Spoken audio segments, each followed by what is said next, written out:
About 30 years ago, Japanese researcher Masaru Emoto discovered the world of Hado. He treated more than 10,000 clients with a Hado measuring device and water, and he helped heal many people who had different kinds of problems mentally and physically.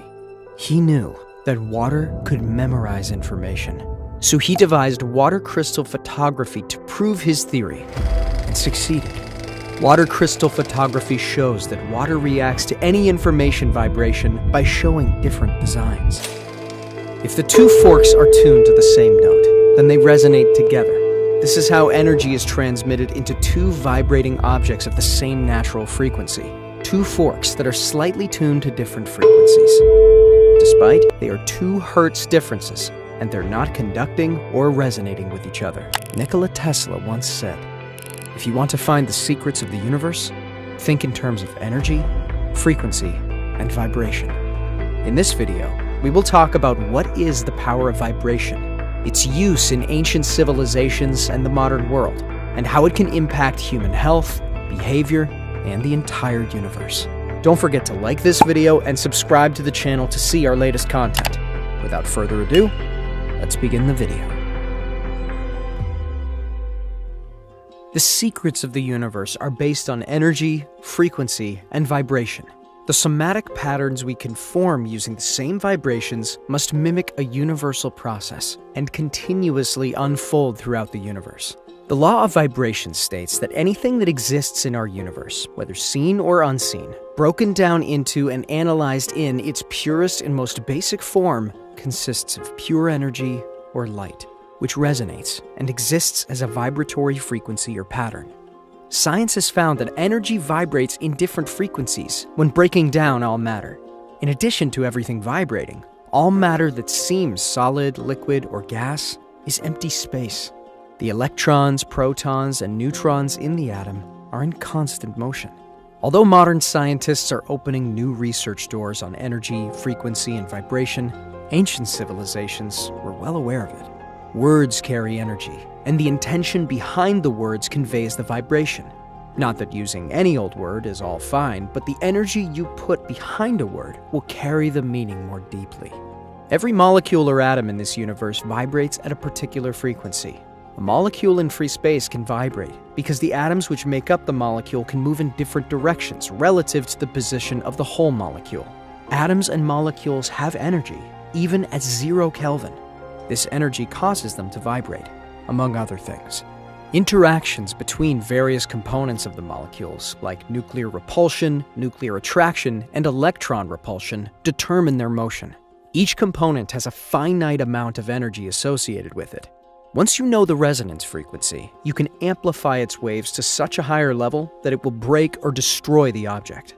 The power of vibration can be analyzed through cymatics, with just a vibrating plate forming patterns relative to the plate's geometry and the frequency of the vibrations. By changing the vibrations, these patterns change from unregulated chaos into symmetry. The universe is formed by light in the form of photon variations, with the absorption and emission of photon energy. Even without adding sound vibrations, the vibrations are always present in the form of photon oscillations, with a future unfolding with each new photon-electron coupling. It's because the universe is never at absolute zero. In the 1920s, an American scientist named Dr. Royal Raymond Rife developed a Rife frequency generator machine. The Rife machine produced low energy waves. These waves are also called radio frequency electromagnetic fields. They have low energy compared to X-rays or radiotherapy, which have high power. Today, using low energy waves as a treatment is less common, but there is some research on it. Dr. Rife experimented by introducing the BX virus into rats, which caused the rats to develop tumors. He was able to eliminate the tumors by exposing them to their MOR via his ray-beam device. In 1934, a USC team of physicians led by Dr. Johnson transferred 16 terminally ill patients from a San Diego hospital to the Scripps Estate in La Jolla, California. Here, they were subjected to the frequencies recommended by Dr. Rife for 90 days. Within 70 days, the USC team declared 14 patients clinically cured. The other 2 took 20 days longer. Associate professor and director of music at Skidmore College, Anthony Holland, a composer interested in the physical effects of sound, decided to learn the impact of audio frequencies in microbiology. Holland and his team searched for the exact frequency that would directly shatter a living microorganism. The magic number finally came from two inputs: high frequency and low. The high frequency had to be exactly 11 times higher than the low, which in music is known as the 11th harmonic. At this 11th harmonic, microorganisms begin to shatter like crystal glass. If I tap this fork, putting little pulses of energy into it, the second fork will also vibrate in sympathy. And if I silence this fork, we just may hear the other singing its tone.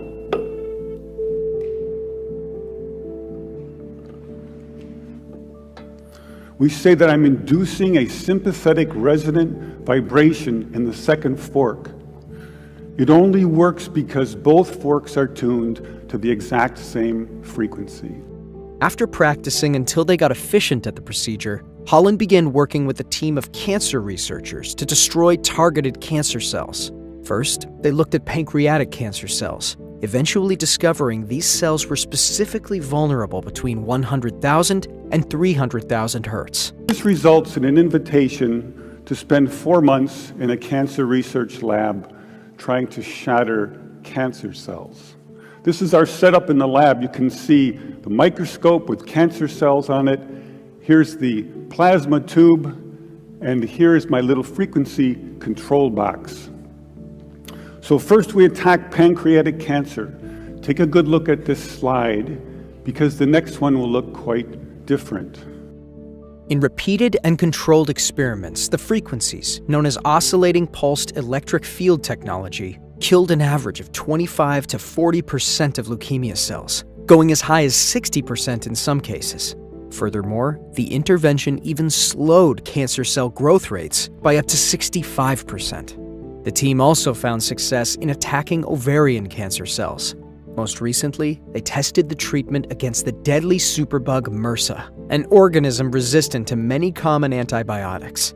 Holland explains that thousands of people die yearly from MRSA, and the drugs usually used against the pathogen are known to have toxic side effects. Incredibly, the frequency therapy eliminated antibiotic resistance, and researchers were able to introduce a small number of antibiotics to kill the bug. Shamans use a variety of instruments and rituals to heal. EROS is a sacred song sung by the doctor to the patient in order to stimulate the patient's natural well-being and health. Ayahuasca practitioners also use this song in spiritual practices. In ancient civilizations, shamans sang a sacred song, EROS, to heal their patients. EROS is also used in spiritual practices with ayahuasca. Ayahuasca is a psychoactive ethnobotanical concoction used for decades by indigenous groups of the northwestern Amazon and syncretic religious organizations for ritual and therapeutic purposes. As well as using this knowledge for healing, the ancients also carved and levitated heavy stones and objects in order to build multi-story megalithic structures, using sound, vibrations, and frequencies. A device that could be tuned to a specific frequency is believed to have allowed Egyptians to cut massive stones with the ease of cutting butter. Ancients used sound vibrations and frequencies to carve and levitate heavy stones and objects. Research indicates that Egyptians had some device that could be tuned to a specific frequency, and with it, they could cut massive stones. One of the shreds of evidence of these devices is the Al-Nasla rock formation found in Saudi Arabia. 2 6-meter-high boulders, 20 feet high, stand atop their pedestals, separated by a perfectly smooth crack. It looks like it's been cut in half by a laser beam. One geologist says that the split could have been caused by freeze-thaw weathering, but others say the split is too precise and smooth to have natural causes. It's speculated that the formation is evidence of early high technology. A Swedish Dr. Jarl studied at Oxford. During those times, he became friends with a young Tibetan student. A couple of years later, it was 1939, and Dr. Jarl made a journey to Egypt for the English Scientific Society. There, he was seen by a messenger of his Tibetan friend and urgently requested to come to Tibet to treat a lama. Dr. Jarl stayed there for some time, and because of his friendship, he learned a lot about the Tibetans. One day, his friend took him to a place in the neighborhood of the monastery and showed him a sloping meadow in the northwest by high cliffs. A big hole was visible in one of the rock walls at a height of about 250 meters. Monks built a rock wall on a platform in front of this hole. By using ropes, the monks lowered themselves from the top of the cliff to this platform. There was a polished slab of rock in the middle of the meadow, about 250 meters from the cliff. The bowl had a diameter of 1 meter and a depth of 15 centimeters. Using yak oxen, a block of stone was maneuvered into the cavity. The block measured 1 meter wide by 1.5 meters long. Then, 19 musical instruments were set in an arc of 90 degrees at 63 meters from the stone slab. The radius of 63 meters was measured accurately. There were 13 drums and 6 trumpets among the musical instruments. 8 drums had a cross-section of 1 meter and a length of 1.5 meters. All the drums were open at one end, while the other had a metal bottom on which the monks beat with big leather clubs. The monk behind the small drum signaled to start the concert when the stone was in position. The small drum was very sharp and could be heard even with the other instruments making a terrible din. All the monks were singing and chanting a prayer, slowly increasing the tempo of this unbelievable noise. During the first 4 minutes, nothing happened. Then, as the speed of the drumming and the noise increased, the big stone block started to rock and sway. And suddenly it took off into the air with an increasing speed in the direction of the platform in front of the cave hole, 250 meters high. After 3 minutes of ascent, it landed on the platform. The monks used this method to transport 5 to 6 blocks per hour on a parabolic flight track, approximately 500 meters long and 250 meters high. From time to time, a stone split, and the monks moved the split stones away. Dr. Jarl was the first foreigner who had the opportunity to see this remarkable spectacle. Because he had the opinion in the beginning that he was the victim of mass psychosis, he made 2 films of the incident. The films showed the same things that he had witnessed. The English society for which Dr. Jarl was working confiscated the 2 films and declared them classified. This action is rather hard to explain or understand. Monks used musical instruments to levitate the stones from their place. The harmonic tuning of the drums and trumpets with the loud chanting of the priests added to the combined effects, created an anti-gravitational effect, and jolted the heavy rocks. Abdul Hassan Ali al-Masudi, an Arab historian from the 10th century AD, wrote about ancient Egypt and the methods he alleges they used to move massive stones, including those used to build the pyramids. He claimed that a magic papyrus imprinted with symbols was placed under each rock, after which a metal rod was struck against the stone to initiate the levitation process. According to al-Masudi, the stone would be guided along a fenced path with metal poles. Some believe these poles could have been used to create high-frequency sound vibrations, which would have been responsible for creating the levitation effects. Outside of this written testimony, which is open to interpretation, there is no direct evidence to suggest that pyramids were constructed by acoustic levitation. But the Great Pyramid of Giza possesses some extraordinary acoustic properties, demonstrating the capacity to amplify sounds generated at specific frequencies dramatically. The Egyptians who built the pyramids on the Giza Plateau knew a lot about sound, and knew how it could be used to produce powerful effects, possibly including levitation. In 2015, a device built by a team in Spain successfully levitated and manipulated small objects with sound. Here's an interesting old video of an acoustic levitation device by Dr. David Deek. Scientists already knew that sound waves create oscillating pockets of pressurized air, which can produce a force on an object capable of counteracting the pull of gravity.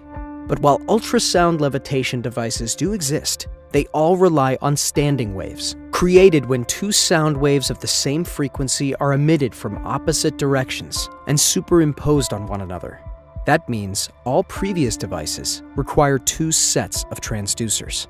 In 1987, Dr. David Deek designed and built an acoustic levitation and did a microgravity experiment for NASA-related subject matter. The 12-inch cubed plexiglass Helmholtz resonant cavity has 3 speakers attached to the cube by aluminum acoustic waveguides. By applying a continuous resonant 600 Hz sound wave and adjusting the amplitude and phase relationship amongst the 3 speakers, he could control levitation and movement in all 3 axes of the ambient space. The research was used to show the effects of microgravity conditions in orbit in the space shuttle environment. In addition, there is evidence for a whole new type of medicine in which DNA can be influenced and reprogrammed by words and frequencies without cutting out and replacing single genes. Gerdiev and his team successfully transformed frog embryos to salamander embryos simply by transmitting the DNA information pattern through frequency alone. Gerdiev's research group proved that with this method, chromosomes damaged by X-rays, for example, can be repaired. They even captured information patterns of a particular DNA and transmitted it to another, thus reprogramming cells to another genome. So they successfully transformed, for example, frog embryos into salamander embryos simply by transmitting the DNA information patterns. According to Russian researchers, our DNA is not only responsible for the construction of our body, but also serves as data storage and communication. The Russian linguists found that the genetic code, especially in the useless 90%, follows the same rules as all our human languages. To this end, they compared the rules of syntax, semantics, and the basic rules of grammar. They found that the alkalines of our DNA follow regular grammar and have set rules just like our languages. So human languages did not appear coincidentally, but are a reflection of our inherent DNA. Dr. Lee Bartel, a professor emeritus of music and health and music education, is a leading researcher and expert on how our cells are affected by sound. He explores how sound can stimulate cells in your body and brain to reduce the impact of fibromyalgia pain, Alzheimer's disease, Parkinson's disease, and depression, and even increase blood flow. A common consumer vibroacoustic device is used to treat these health conditions. Researchers found that they could document brain cells firing at the frequency of the stimulus. Therefore, they could use a stimulus to bring about desired brain states, like delta sleep, which measures about 40 Hz. Many years after I started doing this, I discovered that I could just use a single pitch, like this. 40 Hertz, remember this sound. Very low, it's like low E on the piano. But with this, I found I could help people reduce their pain and even reduce Alzheimer's symptoms. Dr. Bartel and fellow researchers found that when blood vessels were exposed to certain stimulus rates, the vessels would repeat that rate, which had implications for more medical conditions. He explains how these stimulus pulses affect multiple levels of bodily functions and brain patterns, even to the point of intra-brain communication, helping one side of the brain synchronize with the other.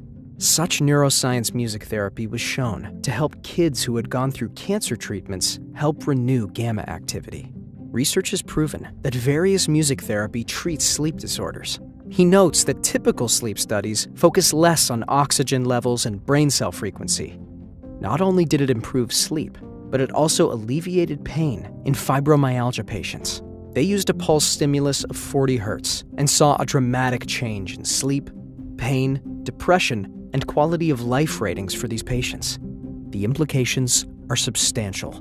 We can re-regulate brain circuits and cellular function rather than just brain states. When you encounter a click, like this, what's happening is that compressions of air molecules are coming to your ear, and your ear is translating that into an electric impulse and sending it to your brain, something like this. So it goes up the nerve and into the neuron, except it's not just one neuron, it's probably thousands or millions of neurons that are responding right to that click. Just a bit of information here. When we have one click coming to our ear, we call it 1 Hertz, the measure per how many per second. When it's 5 per second, we call it 5 hertz. When it's 40, we call it 40 hertz.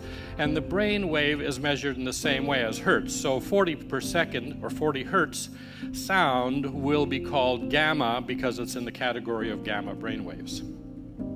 These methods are applied to Alzheimer's patients and patients who experience depression with satisfying results. Bartel describes the methods for each and includes details about longevity and how the results are cumulative, yet need constant exposure to the pulse stimulus for the treatment to continue. That's a wrap for today. Don't forget to like this video, share, and subscribe to the channel to see our latest content.